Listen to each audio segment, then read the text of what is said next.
The truth revealed begins even before sunrise. It's pre-dawn in Galilee, and the cold air smells of bread and wet earth. The houses are simple stone, their wooden doors creak softly, and the courtyard floor holds yesterday's dust, marked by footprints and seeds.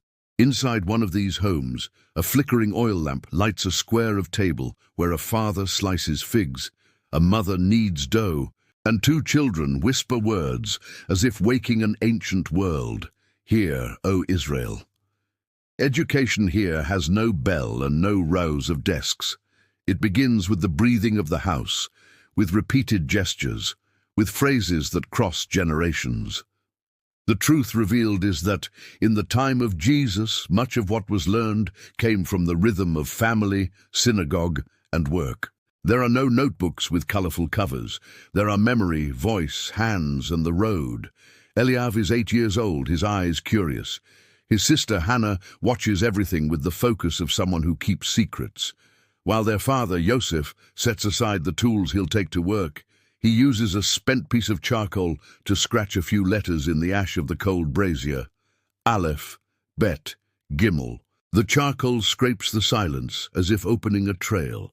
"Repeat after me," he says, and Eliav repeats, sometimes tongue-tied, sometimes wearing a victorious smile when he gets the order right. Their mother, Miriam, measures flour with a clay bowl and counts steadily, because counting is learning too. Weights and measures don't arrive as a test here, but as bread. Hannah traces their father's finger over the letters and tries to copy them with a stick in the dust on the floor. They don't have a Torah scroll at home, costly and rare, but they have words stored by ear and by heart. The school is the home, and the lessons fit into the cracks of everyday life. When the light grows, each one goes their way. Yosef hangs a short-bladed knife at his belt, grabs a measuring cord and a chisel. Eliav begs to bring a piece of wood to practice cutting, but his father prefers he first head to the synagogue courtyard, where a patient man, the caretaker who tends the place, usually gathers the youngest for exercises in recitation and first letters. Their mother arranges with Hannah that she'll help the neighbor spin wool. Later, she'll learn to grind grain and light the oil lamp without spreading soot. Everything is learning: a steady hand, a keen ear, patience, and everything has its time. If this kind of journey through first-century daily life stirs your curiosity, subscribe to the channel in the time of Jesus. Turn on the notifications bell and tell me in the comments which scene you want to see next: market workshop or fishing. Your participation helps keep this series alive. The synagogue courtyard sits along the main road, where men debate the price of fish, and the rumor of the empire arrives late, like the dust that follows a caravan. The synagogue is not a school in the modern mold, but it is a place of reading, prayer, and gathering, and for that reason a natural space for teaching. The caretaker, named Hanan, brings out a small wax tablet, the tip of a stylus, and a few smooth pottery shards that serve as scrap paper. The listener learns by hearing, the reader learns by seeing, he says, then makes the Aleph Bet take on sound in the mouths of boys. They sing the sequence of letters like learning a new melody, and repeat short sayings that hook themselves into the spirit like fishing barbs. Teaching here is circular: repetition, pause, short question, short answer. Everything fits in the palm of a hand and on the tip of the tongue. Inside the hall, tucked in a niche, rests a parchment scroll carefully wrapped in cloth. It weighs like a piece of history. The scroll does not leave its place without good reason, and the hands that touch it do so with respect.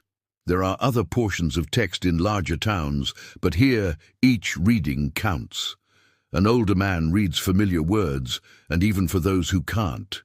Decipher every letter. The sound of scripture draws an invisible map. The elders close their eyes and follow by memory. The younger ones let themselves be lulled by the cadence. A shaggy-haired boy is called to repeat a verse. He stumbles, goes back, gets it right. Hanan corrects gently. Words here are kept like seeds. Not all sprout on the same day, but all need care. The street calls. Eliav heads to the market, drawn by colors and smells that blend, fresh fish, warm bread, dark olive oil pouring into small clay jars. A merchant talks with a traveler in Greek. Another negotiates with gestures that need no translation. Aramaic is the river that runs through day-to-day conversations. Hebrew is the language of prayer and sacred reading. Greek is the light coin that flies between markets, contracts, and distances. Eliav asks a friend's father why some coins have letters he can't understand. It's Greek. It helps you buy, sell, and jump the walls between languages, the man answers, smiling. The boy spins a denarius between his fingers, feels its weight, and without knowing, he learns arithmetic, geography, and politics in the touch of metal. At the date stall, a woman calculates in her head, teaches her daughter to check the change, and there, at the improvised counter, math meets real life. Afternoon enters the workshop door like sunlight lying down on the floor. Yosef calls Eliav and puts him at his side, not as a client but as an apprentice. He teaches him to read the grain of the wood with his fingertips, to hear the sound of the chisel like someone listening to advice, to measure twice before making a single cut. Hands have memory too, he says. And Eliav realizes that learning isn't just memorizing words, it's training the body to obey a rhythm. Hannah appears with spun thread in her hand, proud of the yarn she's made. Their mother prepares dough and explains why leaven needs time and warmth. Nothing is wasted. Education draws itself in circles.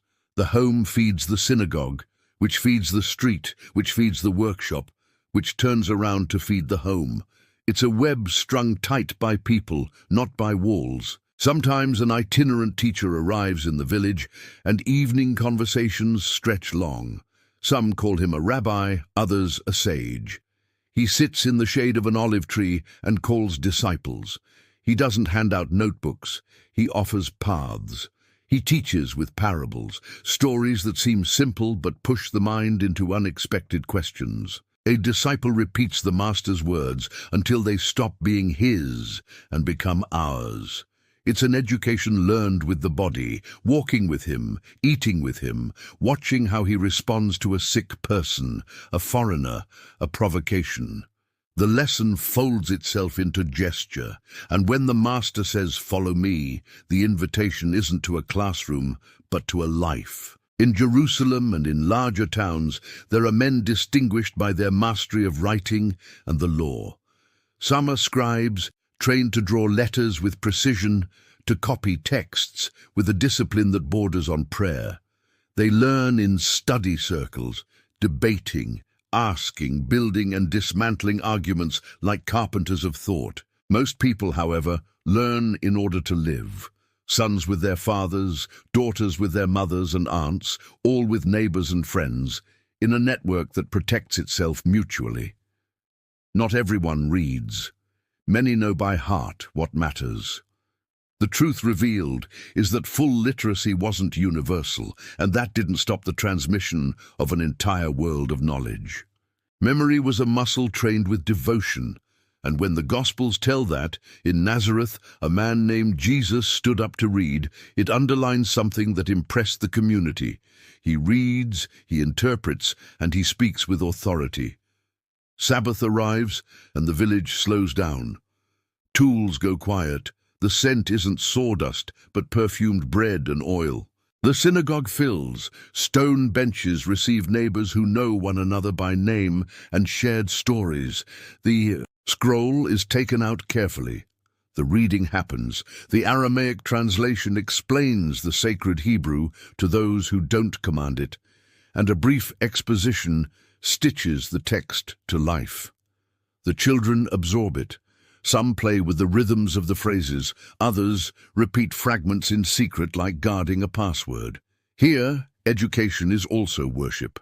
The center is the word, but the circle is the community. If this deep dive is making sense to you, Hit like, share the video with someone who loves history, and comment on which topic you want in the next episodes. Coins, food, taxes, travel routes. Your participation helps us choose the path. When the gathering ends, outside, a scribe adjusts his wax tablet to jot down an appointment. He shows Eliav how to hold the stylus, how a poorly made letter changes a sound, and how a poorly spoken sound changes a meaning. Writing is sculpting wind so it will stay, he jokes. He explains that writing requires training, patience, and materials, that ink and parchment are expensive, that not every village has a good set of scrolls, and for that very reason, listening and keeping are so important. Hanan the caretaker confirms it. We teach what we can, how we can, with what God gives us. And perhaps without realizing it, he offers the formula that governs everything there, education as faithfulness, from parents to children, from masters to disciples, from community to its memory. Somewhere between the lake and the hills, a fisherman teaches his son to mend nets. The boy learns the knot that won't come undone, the weight of silence before dawn, the reading of the wind on his skin. Is this school? Someone might ask. It is, because the word school in this time doesn't fit inside a room, it fits inside a life. Learning to count fish teaches arithmetic. Calculating oven time teaches the science of heat and patience. Memorizing the Shema trains the mind and the heart. Repeating proverbs sharpens judgment. Listening to stories shapes a worldview. Carrying water and firewood, cleaning, cooking, bargaining, working, everything cooperates to form a person. The truth revealed is that daily life is the curriculum, the village is the classroom, and tradition is the head teacher. Of course, there's tension. The empire collects taxes, and the Roman presence is felt in the father's calculations and the mother's worries. There is hurry, there is fatigue, there is loss. Sometimes the harvest fails, sometimes the fish don't come, sometimes someone falls ill. And even so, knowledge flows like underground water. A grandmother teaches an old festival song, an uncle explains the route to Jerusalem for pilgrimage, a merchant describes what he saw in Tyre, a traveler speaks of a city where Greek is heard on every corner. Children put these pieces together and build an invisible map of the world. Education, in the time of Jesus, also means expanding borders without leaving your place, or leaving, guided by someone who has gone before. At night, in the warm light of the oil lamp, Yosef goes back to the charcoal. He draws Aleph, Bet, Gimel again. Eliav tries to imitate them. Hannah asks how to write her own name. Their mother corrects the posture of their fingers, blows off the soot, laughs when a letter ends up upside down. No problem. Tomorrow we'll get it right, she says. Repetition isn't punishment. It's the path. The body learns the contour of a letter the way it learns the curve of a jar, of bread, of a net. Learning spreads through the house like the smell of bread baking, and the home, full of small victories, grows large on the inside. Tomorrow there will be more. Perhaps the itinerant teacher will tell another parable. Perhaps Hanan will bring a new fragment for reading. Perhaps the neighbor will show a faster way to spin. In Galilee, knowledge is a patchwork quilt of many fabrics. Each family offers a square. And when a master from Nazareth calls fishermen and tax collectors to follow him, a classroom without walls is inaugurated. There, pedagogy is the way. Questions in a field, answers by the sea, trial and error, shared meals, debates on the road. The rabbi doesn't write on a board, he writes on lives. His disciples learn to teach as he does, with images from daily life, with stories gleaned from common work, with an authority born of coherence. The curriculum is the kingdom. The exercises are acts of mercy. The tests are intersections with real people. In this school, graduation doesn't come with a diploma, but with transformation. And later, those who lived with him will tell what they saw and heard, others will write it down, and tradition will become text, and text will become public reading, and reading will become tradition again. The wheel turns. If you compare it with our world, the strongest difference is the place of memory and community. Instead of cheap, mass-printed books, costly scrolls copied by hand. Instead of written tests to grade, oral questions, memorized answers, parables to chew slowly. Instead of standardized teaching, learning that varies from village to village, from family to family, from craft to craft.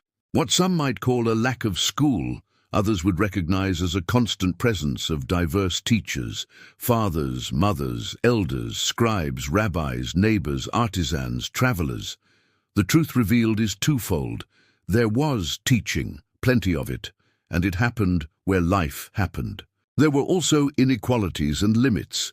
Not everyone could read, not everyone had access to scrolls, not everyone had illustrious teachers. It was, like all human reality, a tapestry with light and dark threads. Near day's end, the long shadows of the synagogue columns draw on the ground lines that look like musical staffs. Eliav steps along them as if following a song.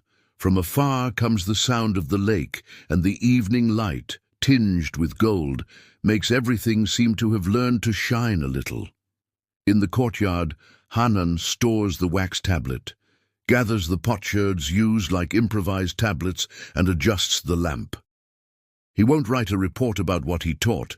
No one will calculate a grade. But tomorrow, when Eliav repeats the letters with fewer stumbles, when Hannah gets the feel of the spindle just right, when their mother measures flour without waste, when their father hears the right sound from the chisel, there will be present and clear the sum of everything this world understands as education. And that is why, when we say, the truth revealed, education in the time of Jesus, we need to open our ears to the rhythm of streets and homes, not to the noise of a school that didn't yet exist like ours. Truth revealed because it reveals what modern haste hides, that people learn from people, that wisdom is transferred through shared life, that the word is kept in the mouth and in the gesture, that useful knowledge blossoms from work and prayer, that the sacred text pulses best when it is breathed by a community. If this story moved you, subscribe now to In the Time of Jesus. Leave a like to help us reach more people and share it with someone who loves history. Write The Truth Revealed in the comments, so I know you made it here and want more episodes about first-century daily life. The oil lamp fades slowly, like someone saying good night. Early tomorrow, the charcoal will return to the ash and draw the same first three letters again. It isn't boredom, it's faithfulness. In the time of Jesus, what you know puts down roots through patient repetition, and with so much tilling, it blossoms. Perhaps one day, Eliav will read a passage in the synagogue. Perhaps Hannah will teach a friend an ancient song. Perhaps Yosef will entrust his son with measuring and cutting without supervision.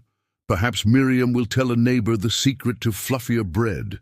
Each of these scenes is an invisible certificate, stamped by a school you cannot see but can feel. The school of shared life. That is the truth revealed, and if you want, we can keep revealing it chapter by chapter. I'll be waiting for you in the next video.